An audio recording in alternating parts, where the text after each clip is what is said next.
জগন্নাথ দেবকে দর্শন করতে এসে এরকম এক সমস্যায় পড়তে হবে তা আগে কখনো ভাবতে পারিনি। আজকের যাত্রাপথটা শুরু হলো শিয়াগড়ি বীচ থেকে, গন্তব্য ঝিকিরা রাউতলা। একের পর এক জয়পুর থেকে শুরু করে বিভিন্ন জায়গা পার করে এখন চলে যাচ্ছি আমরা ঝিকিরা রাউতলার উদ্দেশ্যে। আর এই সবুজ প্রাকৃতিক পরিবেশটা দেখুন কতটা সুন্দর, পুরো মুগ্ধ করে দেওয়ার মতো পরিবেশ। আর এই সমস্ত দৃশ্য উপভোগ করতে করতে চলে এলাম এখন ঝিকিরা রাউতলা মাঠে। আর এখানে দেখতে পাচ্ছেন কত সুন্দর করে লেখা রয়েছে রথযাত্রা মহোৎসব 2025। এটা সম্পূর্ণভাবে ইসকনের তরফ থেকেই রথযাত্রাটা আয়োজন করা হয়েছে। এখানে এসেই দেখলাম একদিকে তখন চলছে রথ সাজানোর প্রস্তুতি পর্ব, আর এই পাশে চলছে শ্রী জগন্নাথ দেবের প্রসাদ বিতরণী অনুষ্ঠান।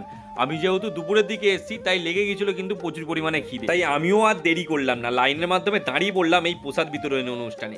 আর এখানে দেখতে পাচ্ছেন অসংখ্য ভক্তরা কিন্তু তখন বসে পড়েছে প্রসাদ খাওয়ার জন্য। আর এই বাইরে যে দেখতে পাচ্ছেন এখান থেকেই লাইনের মাধ্যমে যেতে হবে ভিতরের অংশে। ভিতরে প্রবেশ করার সময় এই লাইনের পাশেই আমরা আমাদের জুতোগুলো খুলে রেখে দিলাম এবং জুতো খুলে সোজা চলে এসেছি এখন ভিতরের অংশে। আর আপনারা দেখতে পাচ্ছেন এখানে কিন্তু অসংখ্য ভক্তরা কিন্তু লাইনের মাধ্যমে ভিতরে প্রবেশ করছে। আমার বউ কিন্তু বাড়ি থেকে খাওয়া দাওয়া করে এসছে। প্রথমে ওরও কিন্তু ইচ্ছা হয়েছিল না যে এখানে প্রসাদ খাওয়ার, তো এত সুন্দর একটা পরিবেশ দেখে ওরও কিন্তু ইচ্ছা হলো যে আমিও যাই এই প্রসাদ বিতরণী অনুষ্ঠানে। তো যাই হোক, আমরা কিন্তু এখন বসে পড়েছি, বসে পড়ার সাথে সাথে কিন্তু পাতা দিয়ে দেওয়া হয়েছে।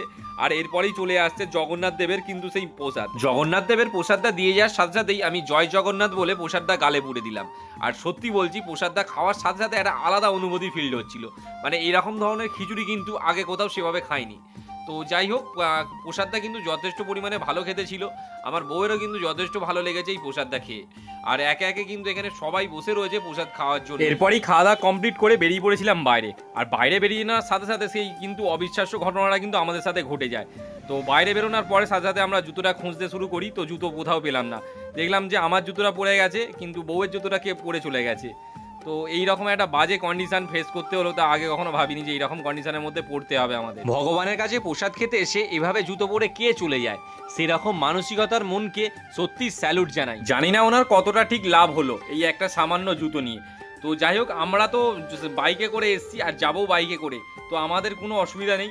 একটু আধটু অসুবিধা হচ্ছে বুঝতে পারছি, সেটা হাসি মুখে ম্যানেজ করে নেব। এই সব কিছু উপেক্ষা করেই আমরা এখন ভাবছি কখন সেই জগন্নাথ দেবের দর্শন পাবো, যার জন্যই এত দূর ছুটে আসা। অবশেষে সেই অপেক্ষার অবসান ঘটিয়ে জগন্নাথ দেবের দর্শন পেলাম।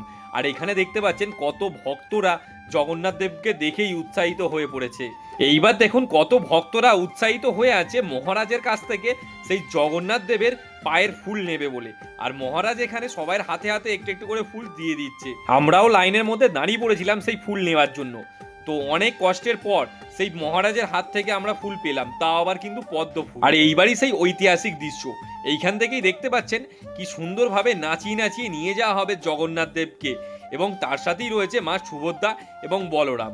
সবাইকেই কিন্তু এই একই রকম ভাবেই নাচিয়ে নাচিয়ে নিয়ে যাওয়া হবে রথের দিকে। প্রথমেই এখানে রথে নিয়ে যাওয়া হয় বলরামকে, এবং তার পরের বারে রয়েছে মা সুভদ্রা, এবং সবশেষে নিয়ে আসা হয় প্রভু জগন্নাথ দেবকে।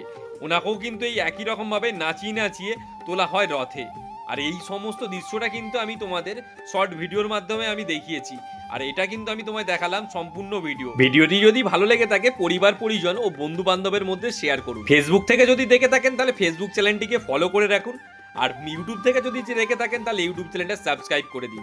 আর আপনাদের এই একটা মূল্যবান লাইক এবং সাবস্ক্রাইব আমাকে ভিডিও বানাতে আরো উৎসাহিত করে তুলুন। জগন্নাথ দেবকে এবার তোলা হলো রথে। সবাইকে কিন্তু একসাথে রথে তোলার পর এবার রথ নিয়ে কিন্তু বেরোবে জয়পুরের দিকে।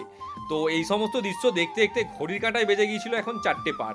তাই আমরা আর বেশিক্ষণ ওয়েট করতে পারলাম না। যেহেতু আমরা গিয়েছিলাম দুপুরবেলা, তাই জগন্নাথ দেবকে প্রণাম জানিয়ে আমরা আমাদের বাড়ির পথে বেরিয়ে পড়লাম। আজকের মতো টাটা, দেখা হচ্ছে নতুন কোনো এক ভিডিওতে। জয় জগন্নাথ।